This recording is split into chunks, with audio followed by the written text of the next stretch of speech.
Okay. Well, there's been a lot of interesting stuff that's happened in the past, well, since 3 o'clock, really, or 1 o'clock when the IndyCar race started today. Uh, Definitely, I don't think anyone planned or thought that anything like this would happen, or we're hoping at least that it would happen. But um, yeah, we just got a update from we just saw from Paul Tracy. He talked with, I guess, Robert Wickens, and he has two broken ankles. He has a broken arm and a broken right, or they think that he has a fractured vertebrae. So I believe he's supposed to have surgery in the morning or start having surgeries. So we wish him the best of luck. There's been a lot of interesting things that have happened in that race, as well as from the beginning, where some people, from whether it was from willpower, whether he was slow or not, which it seems like he wasn't slow. He did the right thing on the restart. We should have expected after that this race would be definitely not what we were expecting with Graham Rahal's wreck with Spencer Pigot. So yeah, that wasn't very good.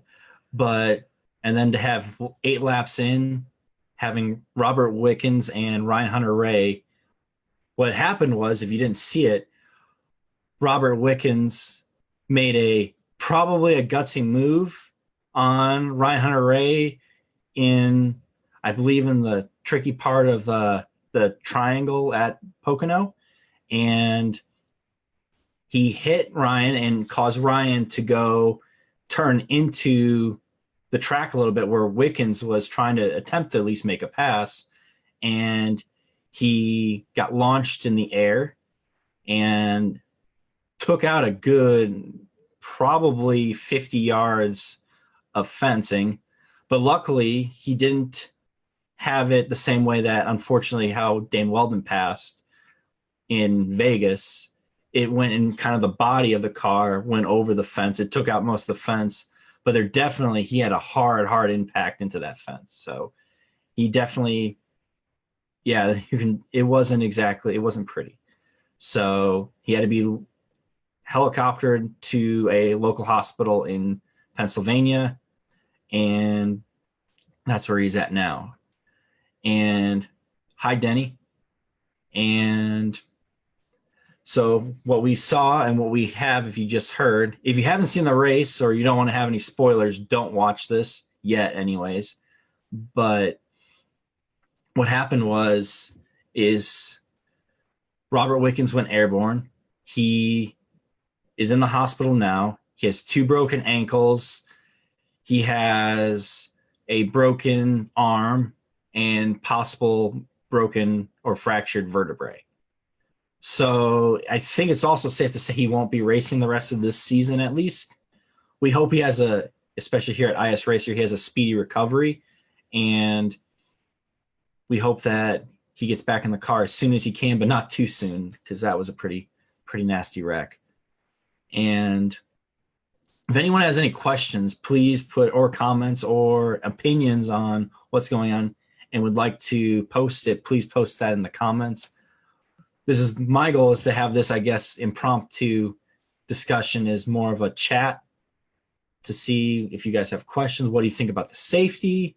What do you think about the race? I mean, the crazy part is that was a big part, but that, and rightfully so, it overshadows the rest of the fact that Scott Dixon's big lead over Rossi, I think what was it before Mid-Ohio, I think it was like 68 points, almost 72 points, is now down to 29 points.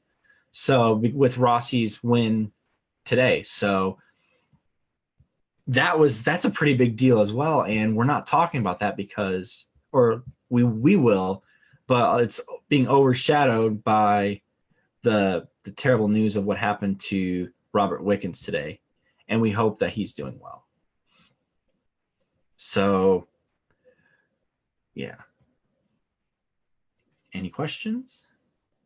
Another thing is that I think is interesting, getting to the racing part of that today, is what just happened to Scott Dixon's lead.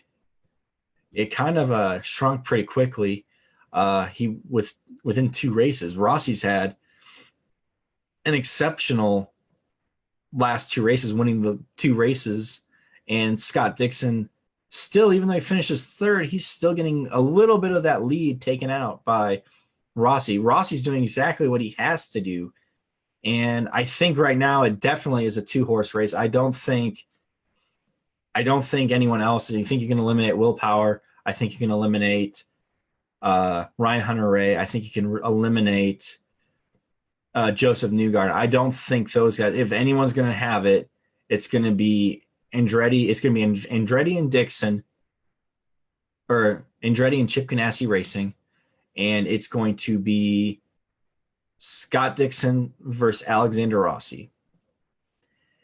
And obviously, I think the heavy favorite would have to be Scott Dixon with all of his experience. I mean, I think we're really seeing something that I don't think we yet realize, or we're starting to realize how great Scott Dixon and how fortunate that we have been to see Scott Dixon race. Because Scott Dixon, I think he's 3rd now in the all-time wins list, and he doesn't look like he's going to stop. I mean, he had a terrible race today in his definition of a terrible race, and he ended up finishing 2nd or 3rd. Like, that was his bad race. Like, that was one of his worst races of the year so far. So I think it's really an honor to watch Scott Dixon as he gets closer to Mario's win number and AJ Foyt's win number. So I think he's definitely the heavy favorite to win the championship purely from his experience. But you have Rossi, who I think you've seen a lot of changes in how Rossi's driven. Like, when he first came into the series, he seemed like he was the shy, timid, trying to learn the ropes, trying to learn the ovals. Obviously, he won the oval that everyone else wants to win in the 100th running. But I think it's going to be hard for him to still catch him. I mean, if he wins another race, it's definitely going to make it interesting, because I think Scott Dixon and Rossi are the two. They definitely are the two that have the most wins in the series this year. If not, I think they're tied, I think, with both 3 wins apiece. So this is going to be a great race to the end. And we're going to have to see how this points battle goes down.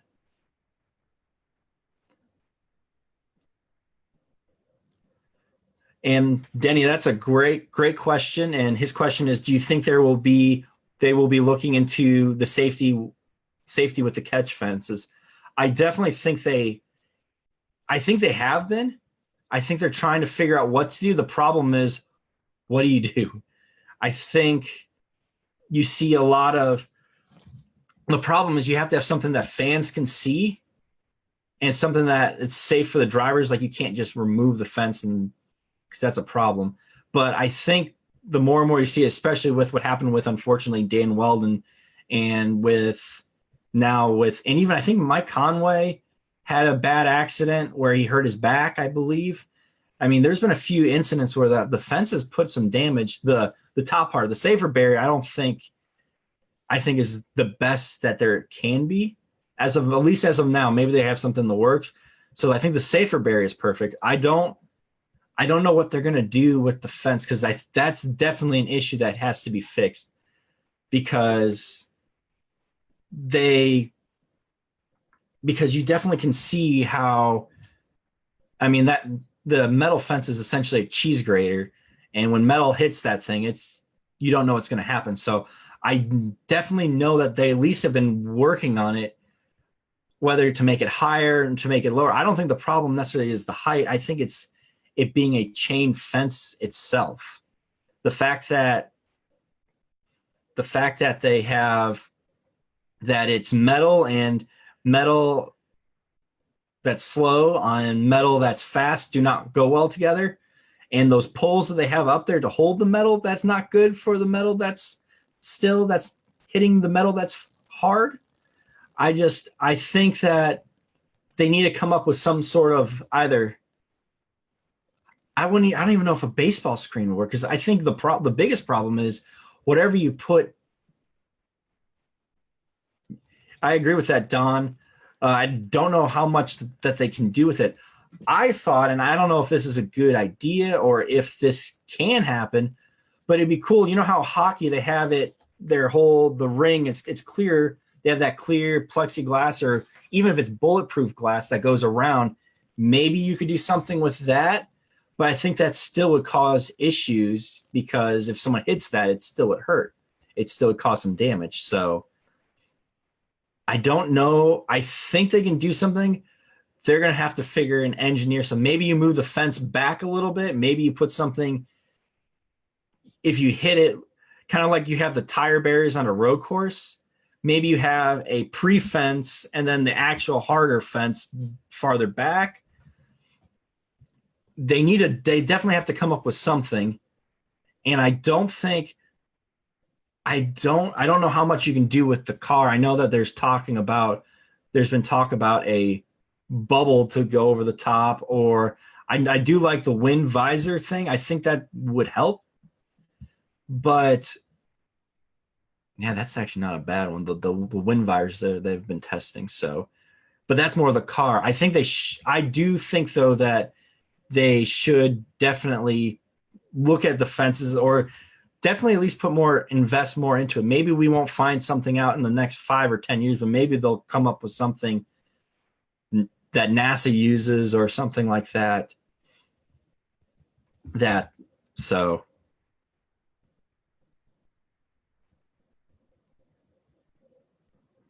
yeah, I definitely agree that the only thing is it would be throwing them back on the track, and that's definitely the problem. Because the thing is, we want to keep them on the track in the first place, but it's almost like there needs to be some sort of, maybe it's the angle that the fence is at. Maybe they could change the angle. We're making it more of like the opposite of a baseball field or baseball one. And so instead of it being curved upwards, it curves like what would that be, a J? Maybe they could do something like that.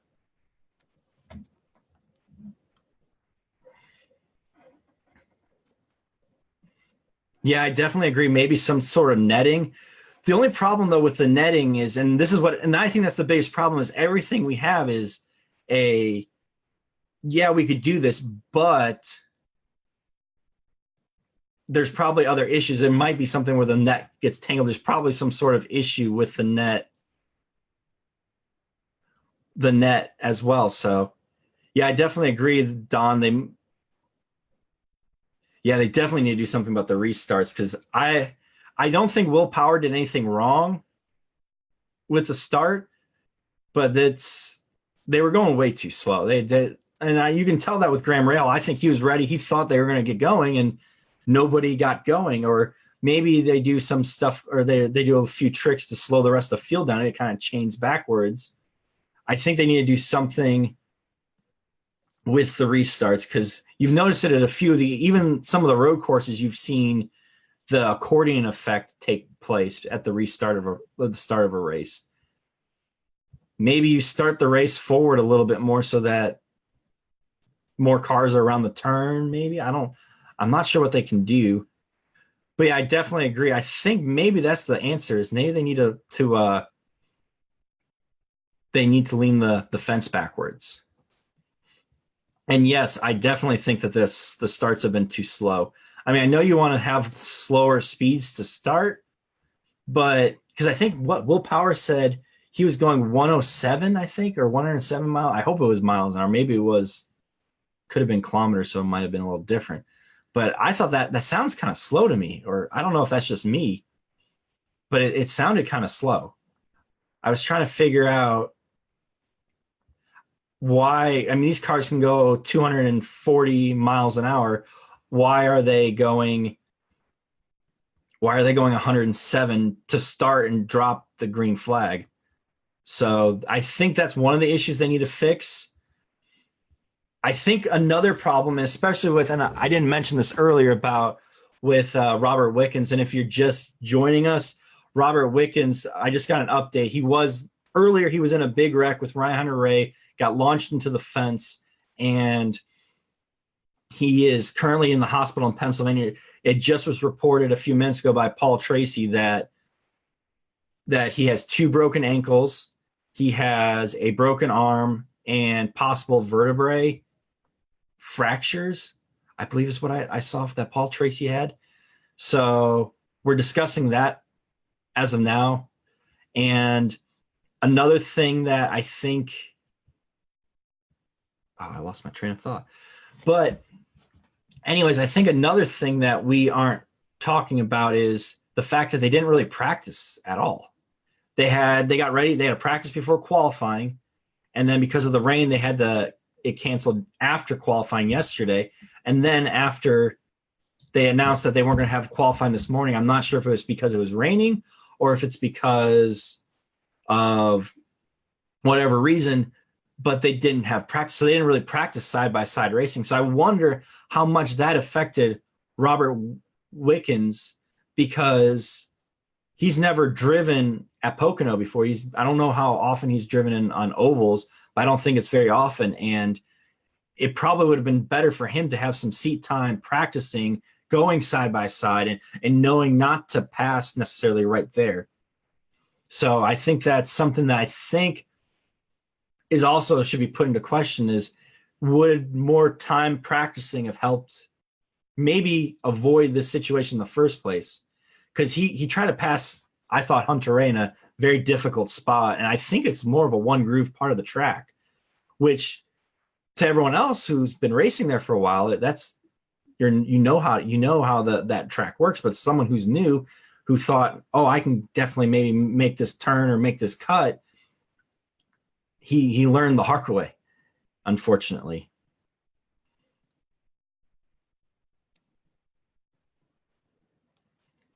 Yeah, I definitely like that idea, Don. I think they need to move the start-finish line further down. I think that would definitely help, because, I mean, you can definitely tell that some of the guys were ready and then other ones weren't. And I think, because especially that part of the track, that part of the track going into the final turn is kind of tricky, obviously, from the name. I mean, it's not really easy to drive there at the race. So I think starting side by side going into there, I think it would be better off if they moved it back a little bit. So yes, I definitely agree.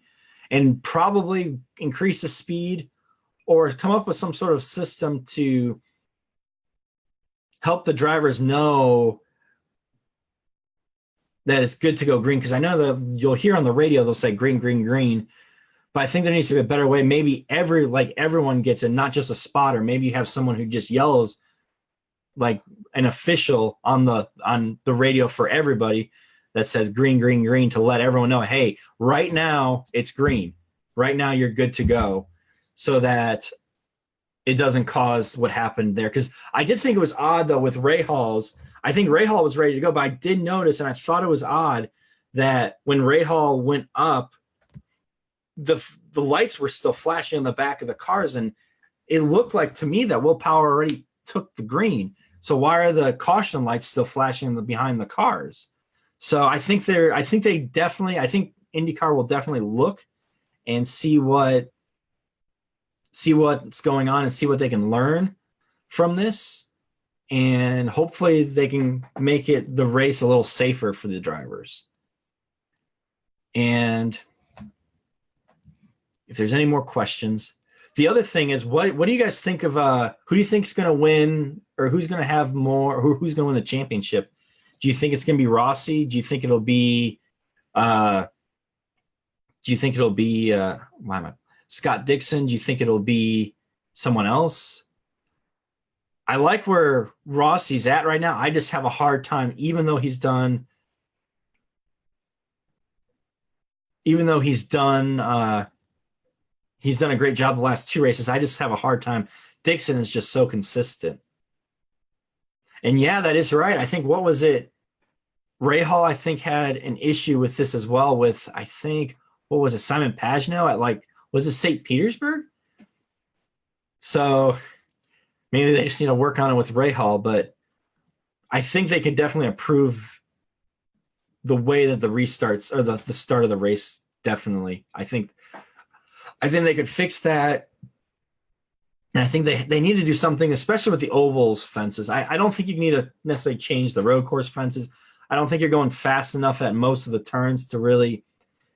You're more worried about the turns at the.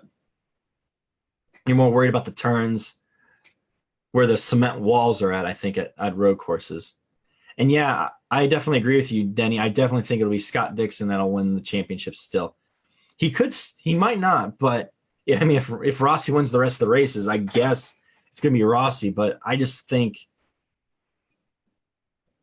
think Rossi's going to have a great learning curve at this race. But I think there's a few things you saw neck and neck between Rossi and Dixon. Yeah, I thought it was St. Pete. I wasn't sure, but yeah, awesome. Thank you. Yeah, I definitely think it'll be neck and neck between Rossi and Dixon. But I think what's going to haunt Rossi is his few mistakes he made early in the season. Because Scott Dixon, I don't know how many DNFs he has this season, but I don't think it's a lot. And I don't think Rossi has too many either.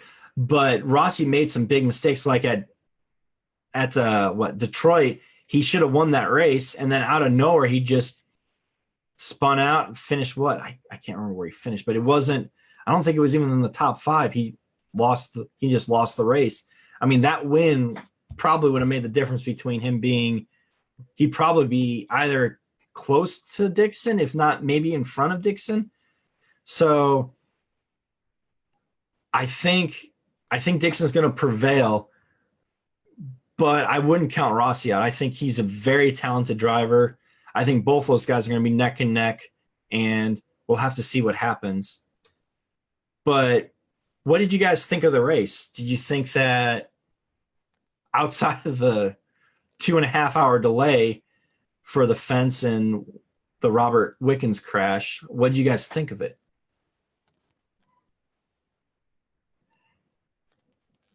Yeah, that's what I thought. I thought he finished pretty 16th. Yeah, 16th at Detroit. I definitely agree. I think Rossi, I think he might. I wouldn't say, because I think right now, whenever you go and you look at who's going to be contending for the titles of the series, you always think Scott Dixon, and you always think Team Penske, and you get a driver here and there, but I think Rossi's going to be in that mix now. Ray Hall too. I mean, he hasn't won a title, but he's definitely been. I think he's having a bad year this year, obviously, but overall he's been definitely doing good with the point standings. And I definitely agree. I thought it was overall a good race. I thought, excuse me, I thought that it was really interesting how we had all the wrecks early and then there wasn't anything at the end of the race. But it was outside of the beginning, it was a pretty clean race. I think everyone kind of got pretty scared. And but I mean, you saw there were some great passes. There's some strategy involved. I mean, you had only 2 cars really at the end, and I definitely agree, Denny. It was still a good race. It definitely was. But I mean, you had so many different things going on, people running over stuff. Connor Daly almost wrecking in front of Alexander Rossi with his huge lead that all he had to do was just coast and he'd be fine. You had that happen. You had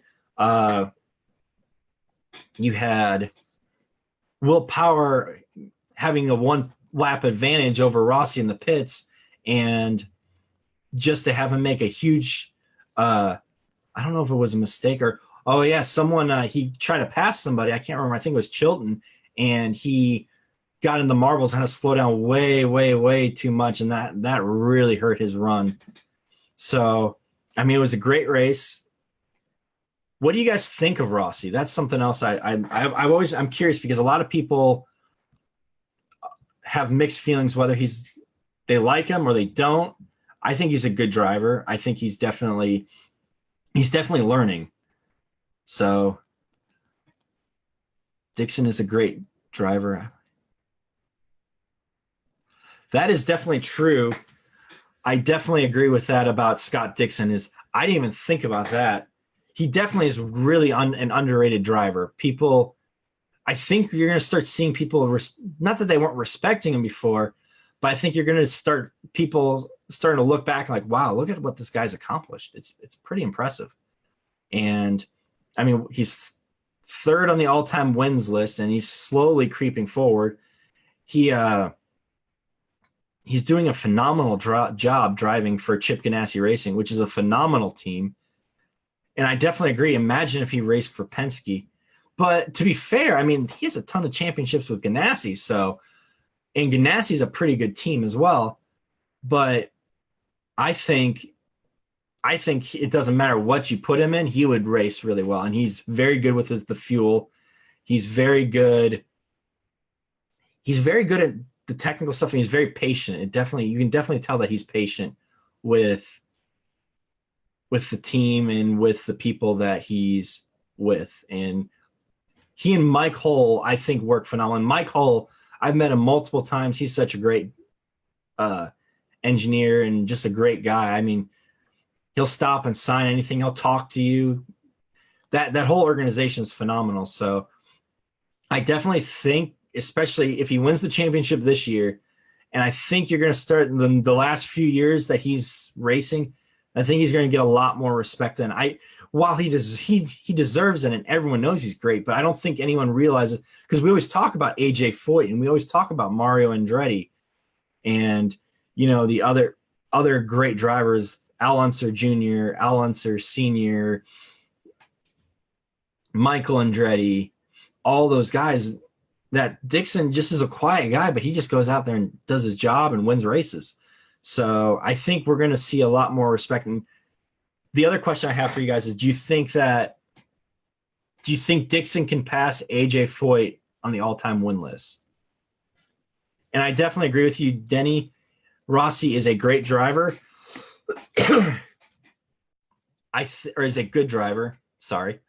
I agree with you. Rossi is a good driver, and I think he's going to get better. I think there's some of the stuff you've seen a few things that people didn't like. Some of it I think is good. Just he races hard. I think other stuff that he's learning, he's still trying to figure everything out in the IndyCar series.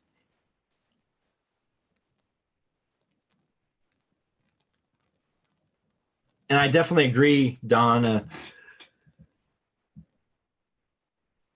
Yeah, I definitely agree. Penske is definitely well known, and he's very good.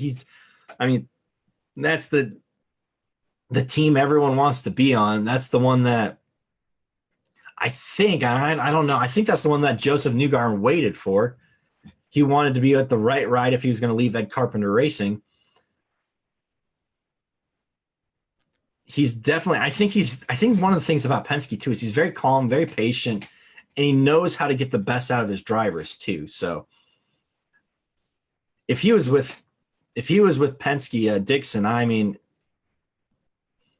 it would definitely be pretty amazing.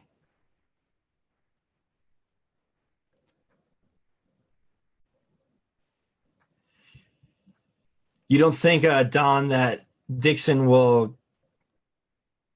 Oh, my screen, for some odd reason, they don't have it doesn't expand very well, so I don't read the end of it. I don't think Hell gets closer to.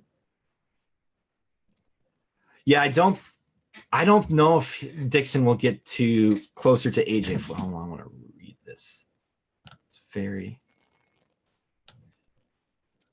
Oh, he'll get close. I don't know if he's got a few. I think he's 20 wins back. Do you think he'll pass Mario though? And yeah, Don, I definitely agree. I definitely think that was the case for Joseph Newgarden. I definitely think that he waited for Penske. So I think I'm going to end that here.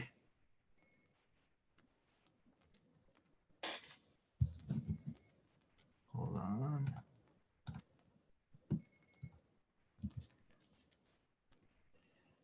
Yeah, I could definitely see that. I think he'll get really close to AJ. I don't know if he'll pass him, but honestly, even where he's at right, he could not win another race. for the next 4 years and then retire, I think, I mean, you put him up there now with the Mario Andretti and the AJ Foyts now. So yeah, I definitely agree. I think he'll pass Mario on the wins list as well. I don't think he'll have a problem with that. But I'm going to sign off here. I might do another one of these tomorrow, so tune in. I'll probably be a little earlier than this. But I just wanted to have an update about Robert Wickens, and I hope, and we at Isracer hope that he has a speedy recovery, and hopefully we'll have some positive updates tomorrow.